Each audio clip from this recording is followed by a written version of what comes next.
Hello दोस्तों, the knowledge YouTube channel में आपका स्वागत है। दोस्तों, एक बार की बात है, गौतम बुद्ध अपने कुछ शिष्यों के साथ पहाड़ियों से गुजर रहे थे। बरसात का मौसम था। पूरी पहाड़ी हरी भरी पेड़ पौधों से भरी पड़ी थी। पहाड़ के नीचे एक नदी बह रही थी। कुल मिलाकर देखा जाए तो पहाड़ के आसपास का वातावरण बहुत ही मनमोहक और आकर्षक लग रहा था। तभी अचानक गौतम बुद्ध और उनके शिष्यों ने देखा कि क्रोध भरी अवस्था में एक इंसान पहाड़ी के शिखर की ओर बढ़ा चला आ रहा है। उसकी आंखें क्रोध से लाल हो रही थी। वह चिल्लाता हुआ ये कह रहा था, सब नश्वर है, सब झूठ है और सबसे कुरूप है ये जीवन।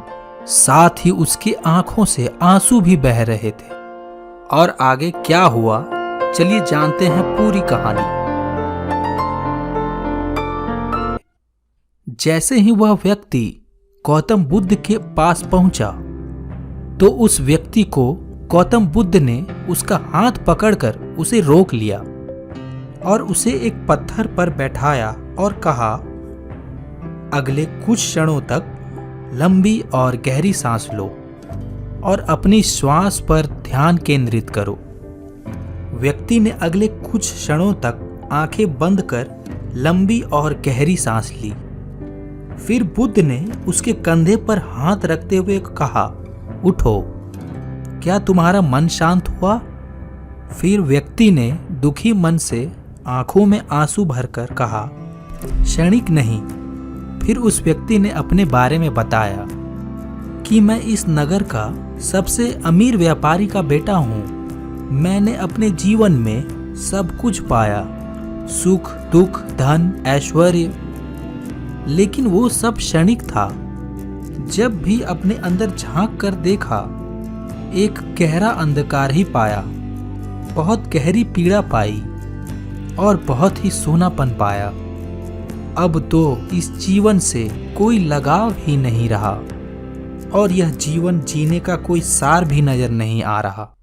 ये सब सुनकर थोड़ी देर के बाद बुद्ध ने उसे समझाया कि इच्छा जब तड़पती है तो हमें लगता है कि जब वो पूर्ण होगी तो हम तृप्त हो जाएंगे, परंतु जैसे ही इच्छा पूर्ण होती है, हमारा मन फिर से शून्यपन से भर जाता है। जानते हो क्यों? जब इच्छा की कामना थी तो हमारे लिए वो एक सपने जैसा था। जब इच्छा पूर्ण हुई तो अंतर्मन समझ गया कि ये भी एक सपना ही है और एक क्षणिक भी न पकड़ सकी और हाथों से फिसल गई। ये सुन उस व्यक्ति ने बुद्ध से पूछा, तो क्या इस जीवन में कुछ भी अनाश्वर नहीं है? क्या कुछ भी ऐसा नहीं है जो अभिलाषी हो, यानी जो हमसे छूट न सके? बुद्ध ने आगे विस्तार से समझाया और उसे परम ज्ञान देते हुए यह बताया कि बाहर के सुखों को भोगने की इच्छा को खत्म करो। बाहर भागते रहने से कुछ नहीं होगा। जीवन से घबराना या उससे दूर भागने से कुछ भी नहीं होगा।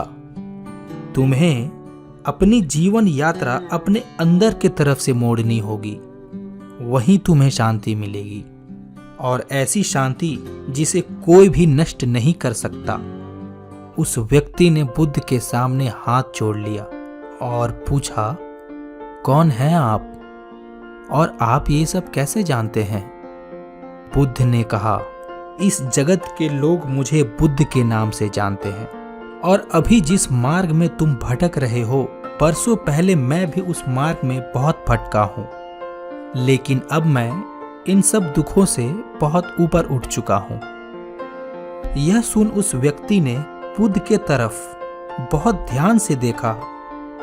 बुद्ध के चेहरे का अद्भुत तेज देखकर वह बहुत प्रभावित हुआ। उसने बुद्ध को कहा, मैंने आपसे सुंदर व्यक्ति आज तक नहीं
दुखों की प्रतिध्वनि देखना चाहता था।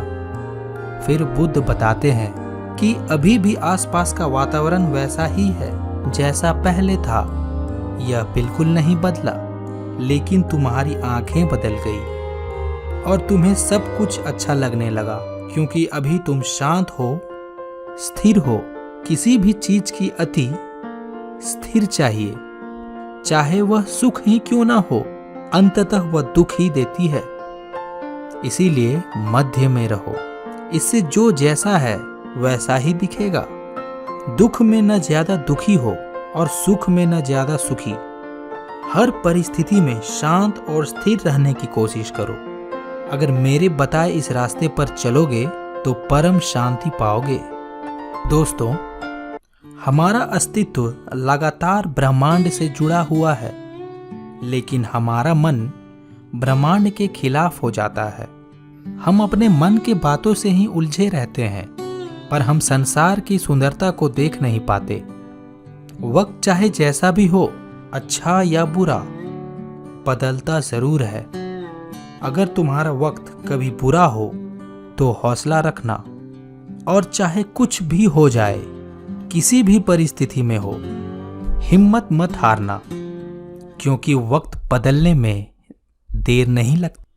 बुरा वक्त सिर्फ तुम्हारी जिंदगी में नहीं है, बल्कि सभी की जिंदगी में आता है। फर्क सिर्फ इतना है, कोई बिखर जाता है तो कोई निखर जाता है। तो दोस्तों, आपको ये वीडियो कैसी लगी मुझे कमेंट करके ज़रूर बताएं, और वीडियो अच्छी लगी हो तो लाइक और सब्सक्राइब जरूर करें। धन्यवाद।